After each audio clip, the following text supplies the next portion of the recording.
Although Russia is the biggest country in the world and still, despite the sanctions, is widely and actively represented online, there is little understanding of what is really going on with religion there. Most people know that Orthodox Christianity is the majority faith, and the world's biggest Orthodox community, the Russian Orthodox Church, is loyal to the secular power and is supported by that power in return. Much less people know that about 16% of Russians are Muslims, most of whom live in their traditional Muslim majority regions. Traditionally, there are also Buddhists, various indigenous faiths, and Jews.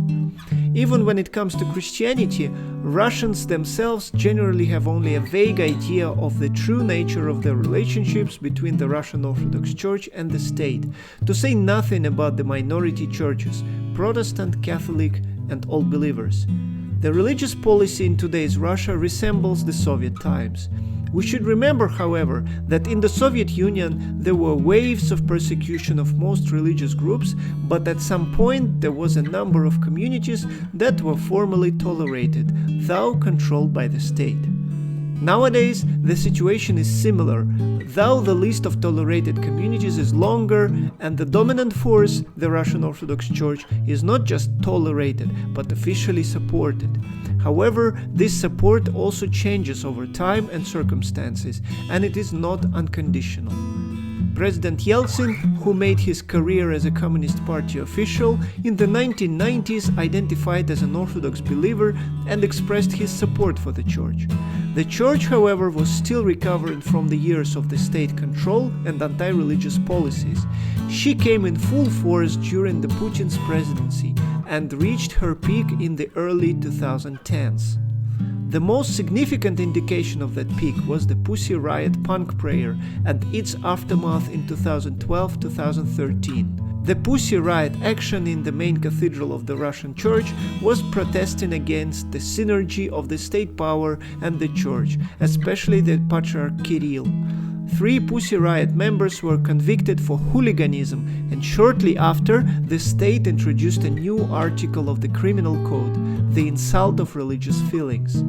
Thus, the church impacted the state legislature and launched a series of persecutions of anti-clerical activities.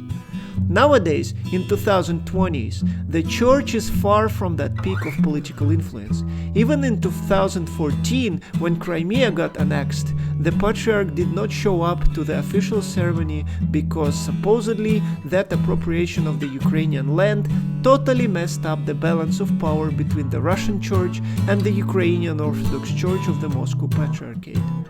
By 2022, with the Russian full-scale invasion, the Patriarch surrendered to the official ideology and started to compile justifications for the Russian invasion in his sermons and public speeches.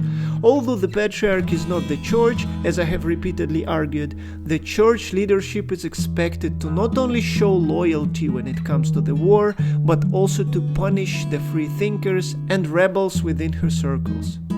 The brightest example of that is the deacon Andrei Kuraev, a vocal critic of the war and the Patriarch personally. He was first defrogged by the church, meaning deprived of his clerical position, and then labeled a foreign agent by the state. He recently managed to immigrate to Czechia.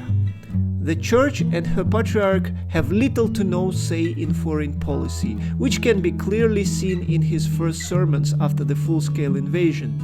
The patriarch could not come up with a coherent position until the early March of 2022. He was clearly not informed or briefed in advance, much less likely he was consulted with. In the domestic policy, the church's role nowadays is reduced to religion, where she dominates and sets the rules for everyone else except for influential Islam, and family values and morality. But even there, the church made very little impact on the recent wave of anti-LGBT and anti-abortion laws. Despite decades of lobbying, these laws were mostly instigated by the anti-West agenda, and the church or Orthodox faith are rarely mentioned as justification. When it comes to minority Christian groups, the situation resembles the Soviet policy even more. There is quite a short list of tolerated communities, mostly representative of bigger groups. Some Lutheran, Baptist, Pentecostal, Adventist and all-believer communities are officially recognized and their leaders invited to various committees and interfaith meetings. However, only those that comply with the current agenda. Most churches are not expected to vocally support the war and everything that the state does. More often than not, the churches are not involved and make sure that these issues are not raised and discussed in local congregations. There is a universal narrative. We don't discuss politics in church.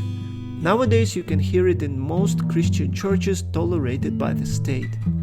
As in the Soviet times, the churches are also expected to comply with the legislature and practice their faith on the state's terms.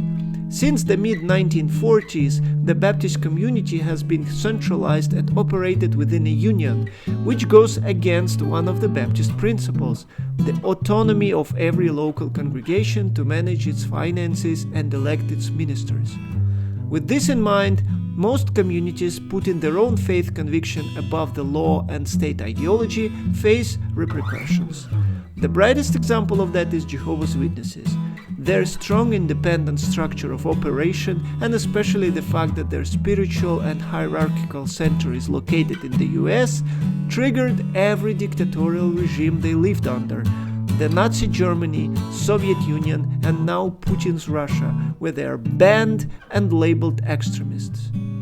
To sum up, the religious policy of the modern Russia is quite simple: comply or goodbye. It applies to minority Christian communities that are expected to either support the current agenda or to not involve in politics at all. It also applies to the dominant majority church, which has limited political influence and has to constantly prove her loyalty to the regime. Please like the video, leave a comment and subscribe to the channel. I see you all next time.